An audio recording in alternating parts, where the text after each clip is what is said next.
Hello friends, ओसो coding के channel पर आपका हार्दिक स्वागत है। आज हम बात कर रहे हैं पाइथन के एप्लीकेशंस की। तो दोस्तों, आपको याद होगा हमने जब Python for absolute beginner series शुरू की थी तो मैंने आपसे एक बात कही थी कि अभी इस सीरीज़ में हम पाइथन के फंडामेंटल्स को डिस्कस करेंगे, जहाँ पर लैंग्वेज के सिंटेक्स, लैंग्वेज की अंडरस्टैंडिंग आप इम्प्रूव कर पाएंगे और साथ में हम कोशिश करेंगे कि प्रॉब्लम सॉल्विंग स्किल्स पर भी को भी आप डेवलप कर पाओ और उसमें इम्प्रूवमेंट हो डे बाय डे।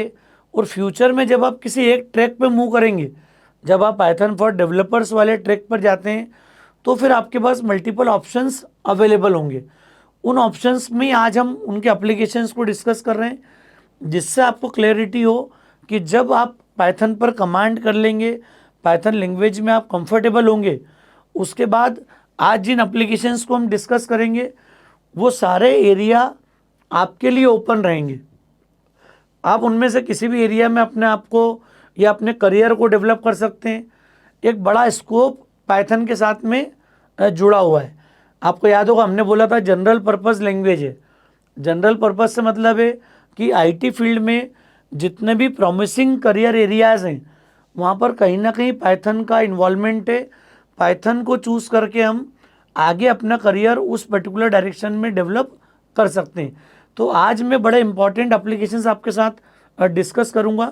वो शॉर्ट में डिस्कस कर रहे हैं। जब हम डेवलपर्स ट्रैक पे बात करेंगे तो फिर उनकी टूल्स लाइब्रेरी को थोड़ा एलोबरेट करके हम डिस्कस करेंगे। आज मैं से ओवरव्यू देना चाहता हूँ कि आप चूँकि बिगिनर लेवल पे भी लैंग्वेज को सीख रहे हैं, लेकिन आपको क्लैरिटी हो कि पाइथन सीखने के फ्यूचर में क्या एडवांटेजेस हैं आपको। तो इसलिए मैं आज ये टॉपिक कवर कर रहा हूँ। बहुत ज़्यादा आपका टाइम इसमें नहीं लूँगा।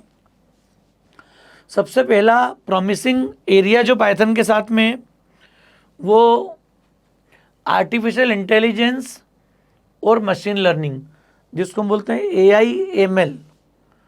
बड़ी पॉपुलर टर्म है, आपने सुना होगा। अभी बहुत ज़्यादा शोर है इस पर्टिकुलर टेक्नोलॉजी का मार्केट में। AI/ML को लेके काफ़ी मतलब स्टूडेंट का ड्रीम होता है कि हमें अपना करियर या तो आर्टिफिशियल इंटेलिजेंस में डेवलप करना है या फिर मशीन लर्निंग में डेवलप करना है। तो AI/ML कम्प्लीटली जुड़ा हुआ एरिया है। अगर आपका मैथमेटिक्स बहुत अच्छा है, मैथ्स में, स्टैटिस्टिक्स में अगर आपका अच्छा कमांड है, तो फिर आपको AI मशीन लर्निंग में आपको अपना कमांड करना चाहिए और आपको सपोर्ट मिलेगा, चूँकि आपका बैकग्राउंड अगर मैथमेटिक्स से है और आपका कमांड भी है उस पर तो दोस्तों ये बहुत प्रॉमिसिंग एरिया है। और पाइथन, सबसे बड़ी बात जो मैं बताना चाह रहा हूँ कि पाइथन एकमात्र ऐसी लैंग्वेज है जिसका AI/ML में सबसे स्ट्रांग सपोर्ट है। मतलब अगर आपको करियर AI/ML में बनाना होगा तो ये हो सकता है कि हमारी मजबूरी सिर्फ पाइथन लैंग्वेज हो। उस केस में दूसरी कोई लैंग्वेज आपको उतना स्ट्रांग सपोर्ट, उतना स्ट्रांग लाइब्रेरीज और टूल्स प्रोवाइड नहीं कर पाएगी। तो यहाँ पर ये पाइथन का मोनोपोली एरिया हम बोल सकते हैं कि AI/ML में अगर आपको काम करना है तो पाइथन जो है that is the only choice for development. तो दोस्तों यहाँ पर कुछ पॉपुलर लाइब्रेरीज़ हैं, कुछ टूल्स जिनको आगे जब आप AI/ML में काम करोगे तो आपको सीखना होंगे, उन पर आपको कमांड करना होगा। जैसे साइकिट लर्न है, टेंसरफ्लो है, और एक नेचुरल लैंग्वेज प्रोसेसिंग मतलब NL टूल किट। ये करंट में जितने भी AI/ML बेस्ड एप्लीकेशंस आएंगी वहाँ पर नेचुरल लैंग्वेज प्रोसेसिंग का बहुत इंपॉर्टेंट रोल है, क्योंकि जितना आप रूटीन या नेचुरल लैंग्वेजेस के कंपोनेंट्स को आप कनेक्ट कर पाओगे उतना प्रॉपरली आप AI या ML के थ्रू ह्यूमन इंटरफेस डेवलप कर पाओगे। हम चाहते हैं ना कि AI का एडवांटेज क्या है, हम चाहते हैं कि मशीन में भी आप ह्यूमन बीइंग का जो बिहेवियर है, जो आपका हमारा जी सोच है, जो जो हमारे थॉट्स हैं, उस तरह की प्रोसेस आप किसी मशीन में कैपेबिलिटी डेवलप कर पाओ, मशीन को उतना स्मार्ट आप बना पाओ। ये कोशिश हमेशा होती है AI/ML के थ्रू। तो ये बड़ी इंपॉर्टेंट लाइब्रेरीज़ हैं जिनके साथ हम मूव कर सकते हैं। सेकेंड इंपॉर्टेंट एरिया होता है इसका IoT। IoT आपने सुना होगा, internet of things. IoT based devices का मार्केट में बहुत ज़्यादा यूसेज हो गया आज के समय में। अगर आप नोटिस करोगे तो आपके हाउस होल्ड वर्क में ही इतना ज़बरदस्त इसका यूज़ है कि मैक्सिमम डिवाइसेस के अंदर, चाहे वो स्मार्ट वॉच हो या हमें एसी को कंट्रोल करना हो, कई ऐसी डिवाइसेस है जहाँ पर आप आईओटी का इंटीग्रेशन दे सकते हो। हालांकि इसमें कई बार इलेक्ट्रॉनिक्स के बेसिक इलेक्ट्रॉनिक्स और एम्बेडेड सी का भी इसके साथ में रोल होता है, पर पाइथन का भी बड़ा स्ट्रॉन्ग सपोर्ट है आईओटी बेस्ड एप्लीकेशंस के डेवलपमेंट में। जब भी आपने सुना होगा कभी रोबोटिक्स की भी इवन प्रोग्रामिंग जब की जाती है तो वहाँ पर भी कोशिश होती है कि पाइथन के साथ सबसे स्ट्रॉन्ग सपोर्ट अवेलेबल होता है, जिससे आप डिवाइस को कॉन्फिडेंटली हैंडल कर पाओगे, आप डिवाइस डेवलप कर पाओगे यूजिंग पाइथन। तो पाइथन की कुछ पॉपुलर लाइब्रेरीज़ हैं जिनके लिए कुछ ऐसे प्लेटफॉर्म जहाँ पर आप अगर आईओटी बेस्ड एप्लीकेशन बनाना चाहते हो तो आपको इन टूल से कनेक्ट होना पड़ेगा। तो जैसे रास्पबेरी पाई, आपको एक एनवायरनमेंट मिल जाएगा यहाँ पर सेपरेट डेवलपमेंट के लिए, पूरा उनका पूरा हार्डवेयर सेटअप आपको सपोर्ट करेगा। पाईबोर्ड, बाकी लाइब्रेरी रूटीन में जो नमपाई, मैटप्लॉटलिब है, सॉकेट प्रोग्रामिंग है, इन सब का यहाँ पर इंपॉर्टेंट रोल होता है जब आप आईओटी बेस्ड एप्लीकेशंस के साथ में काम करते हो। तो ये इनके बेसिक टूल्स हैं आईओटी के। तीसरा इसका प्रॉमिसिंग एरिया होता है जो कि बहुत ज़्यादा डिमांड होती है। बहुत ज़्यादा डिमांड इसलिए बोल रहा हूँ मैं कि डेटा साइंस, डेटा एनालिटिक्स वाला जो एरिया है ये भी पाइथन का मोनोपोली एरिया माना जाता है। आज भी आप जितने भी डेटा साइंस की जॉब देखेंगे तो वहाँ कहीं ना कहीं पाइथन या पाइथन से रिलेटेड लाइब्रेरीज़ को ही पूछा जाता है। मतलब अगर आपको डेटा साइंस में अपना करियर बनाना है, डेटा एनालिटिक्स में अपना करियर बनाना है, तो मेन आपकी रिक्वायरमेंट होगी कि आप कुछ सेट ऑफ लाइब्रेरीज़ पर कमांड करो, और फिर आगे जब हम इस पर कमांड कर लेते हैं तो फिर डेटा साइंस में आपके लिए जॉब बड़ी आसानी से मतलब मैनेज होगी, आसानी से आप उन जॉब्स को क्रैक कर पाएंगे। तो ये बड़ा एक प्रॉमिसिंग एरिया है, और इसको भी हम ये बोल सकते हैं कि मोनोपोली एरिया है। आईओटी को मैंने मोनोपोली एरिया क्यों नहीं बोला था, क्योंकि वहाँ पर C++ का, एम्बेडेड सी का बहुत बड़ा मार्केट शेयर है उसके साथ में। तो हम उसको ये नहीं बोल सकते कि आईओटी के लिए सिर्फ पाइथन अवेलेबल है।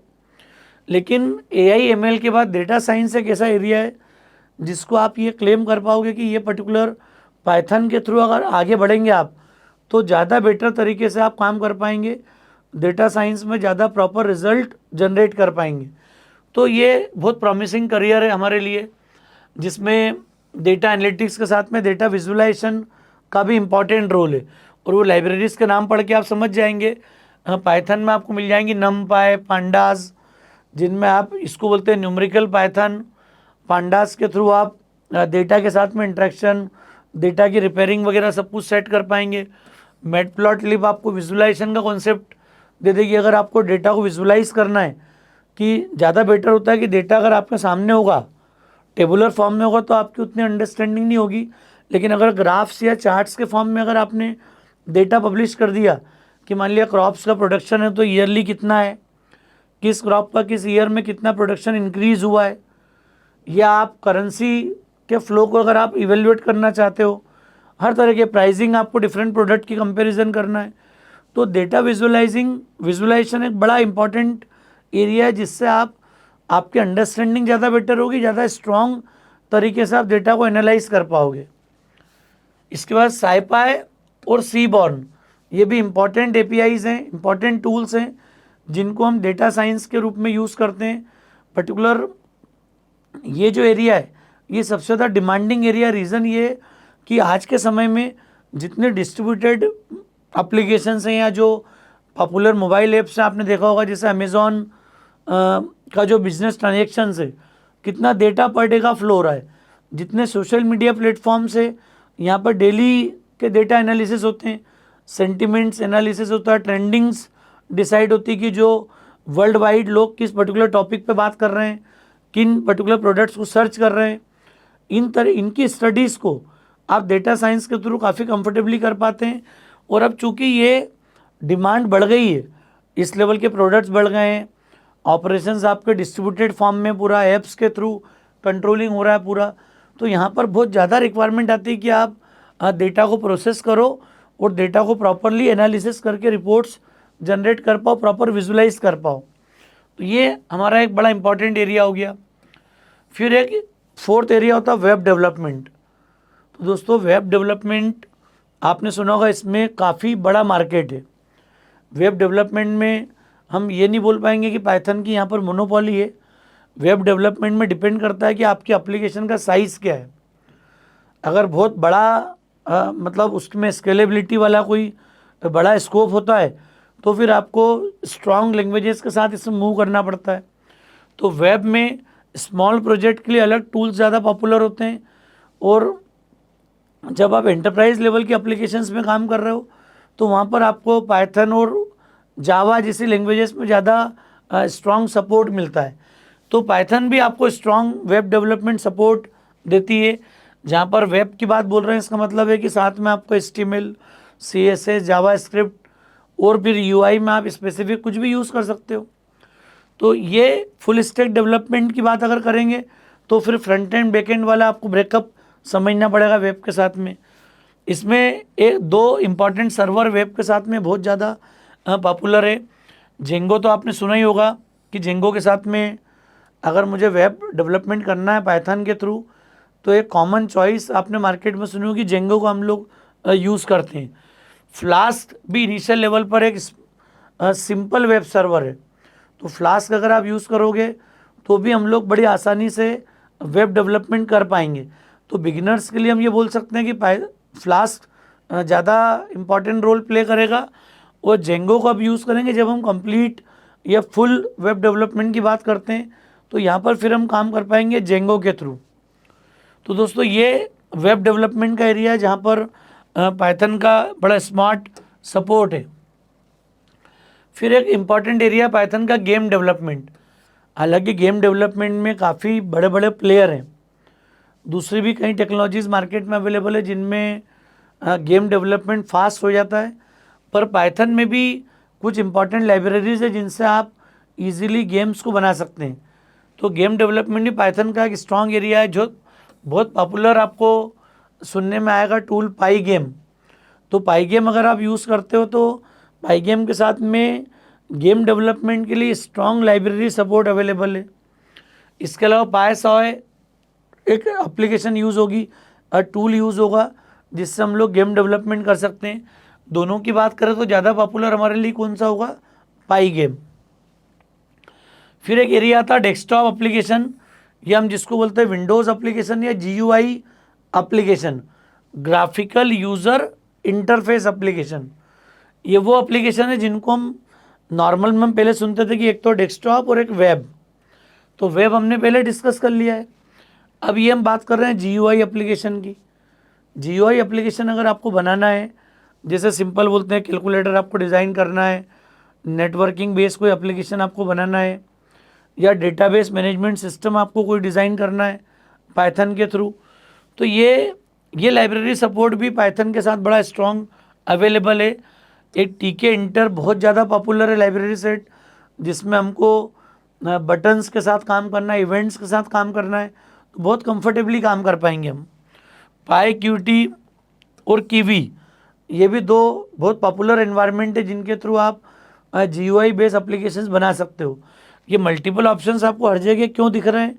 क्योंकि पाइथन ओपन सोर्स कोड है। ओपन सोर्स होने के कारण कई कम्युनिटीज़ ने अलग अलग एक ही काम के लिए सबने अपने अपने टूल डेवलप किए हैं। फिर प्रोग्रामर यूज़र जिन टूल्स में ज़्यादा कंफर्टेबल फील करता है उन API को, उन टूल्स को वो इंटीग्रेट करता है अपने फर्दर डेवलपमेंट के अंदर। तो ओपन सोर्स होना ही किसी भी लैंग्वेज की जो ग्रोथ है वो एक्सपोनेंशियल कैसे होती है? Due to open source code. Open source होने के कारण मार्केट में वास्ट अपॉर्चुनिटी अवेलेबल है। हर व्यक्ति किसी स्पेसिफिक एरिया में वर्किंग करने के लिए आपको लाइब्रेरी सेट बना के दे देंगे पूरे।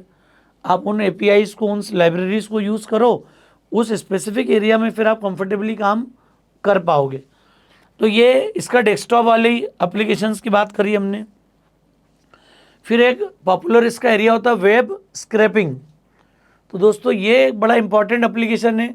इसका मीनिंग क्या होता है? वेब स्क्रैपिंग का रोल कब आता है?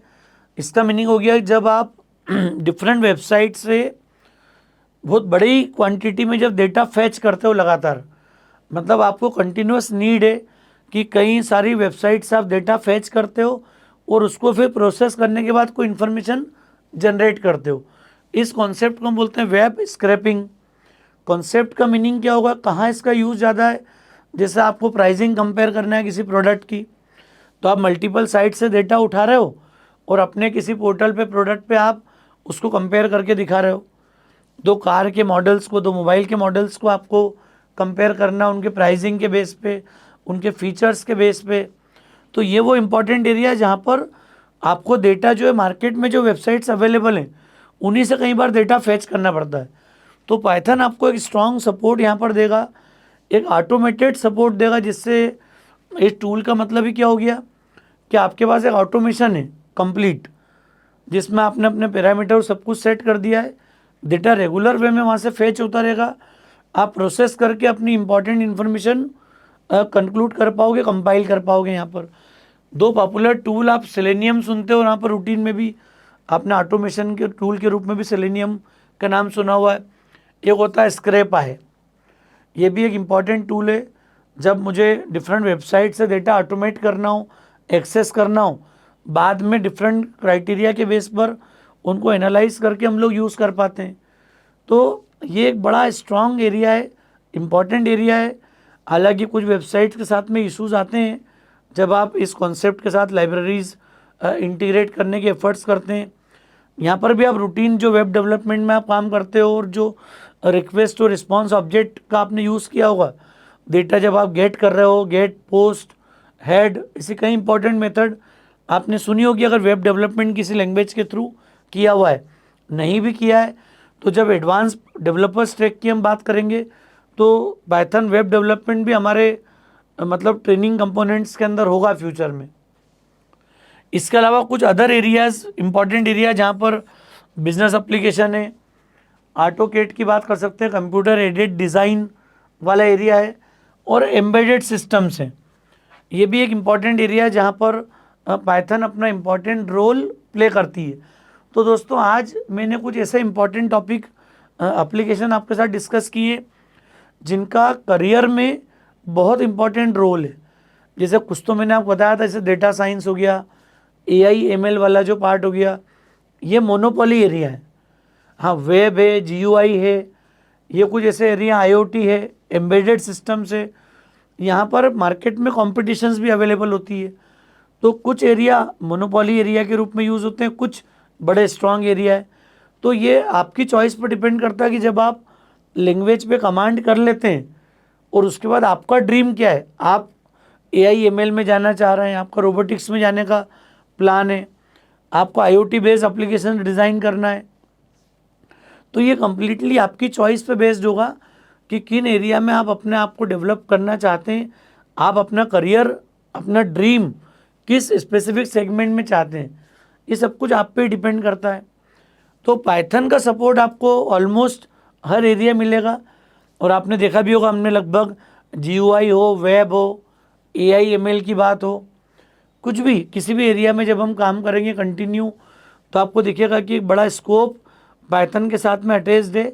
यही कारण है कि हम पाइथन को जनरल पर्पस लैंग्वेज मानते आ रहे हैं। जनरल पर्पस लैंग्वेज क्यों बोलते हैं हम, ये भी आपको क्लियर है कि हम जिस एरिया में चाहेंगे उस एरिया में रिलेटेड एप्लीकेशंस को पाइथन के थ्रू डिज़ाइन कर पाएंगे। तो दोस्तों बहुत शॉर्ट में हमने आज डिस्कस किया है कि पाइथन के एप्लीकेशंस क्या हैं। जब हम पाइथन पर एडवांस डेवलपर्स की ट्रैक की बात करेंगे जब भी, तो डेवलपर्स ट्रैक पे हम लोग इनके जो डिटेल्ड टूल्स हैं इन पर भी इंडिविजुअली काम करेंगे और हम कोशिश करेंगे कि हर एरिया के लिए एक सेपरेट सीरीज़ हो। वेब पे जाना तो सेपरेट आपको जेंगो के कॉम्बिनेशन के साथ सीरीज़ मिल जाए पूरी। आपको AI ML को सीखना है तो उसके लिए पर्टिकुलर सेट अलग से मिल जाए, किसी एक लाइब्रेरी को भी जो ज़्यादा पॉपुलर है, जिससे ज़्यादा आप कंफर्टेबली काम कर पाओगे, उसके साथ हम सेपरेट उसका सीरीज़ ला सकते हैं पूरा। तो ये सब कुछ टाइमली होगा, आपके सामने सारी चीज़ें आएंगी। मुझे उम्मीद है एप्लीकेशन वाला जो एरिया हमने आज डिस्कस किया है, बहुत बेसिक लेवल पे बात की हमने, आपको क्लियर हो गए होंगे कॉन्सेप्ट यहाँ पर। हालांकि जब हम बिगिनर लेवल पर अभी चीज़ें सीखना शुरू करेंगे तब इन एप्लीकेशंस को अभी बहुत ज़्यादा कनेक्ट नहीं कर पाएंगे पाइथन से। अभी हमारी कोशिश होगी छोटे छोटे जो काम है पाइथन से लैंग्वेज को सीखने के, जो बेसिक्स कॉन्सेप्ट्स हैं, वहाँ से हम अपनी जर्नी पहले शुरू करेंगे और फिर स्टेप बाय स्टेप आगे बढ़ते जाएंगे। तो मुझे उम्मीद है दोस्तों कॉन्सेप्ट आपको क्लियर हो गया होगा। Thanks a lot.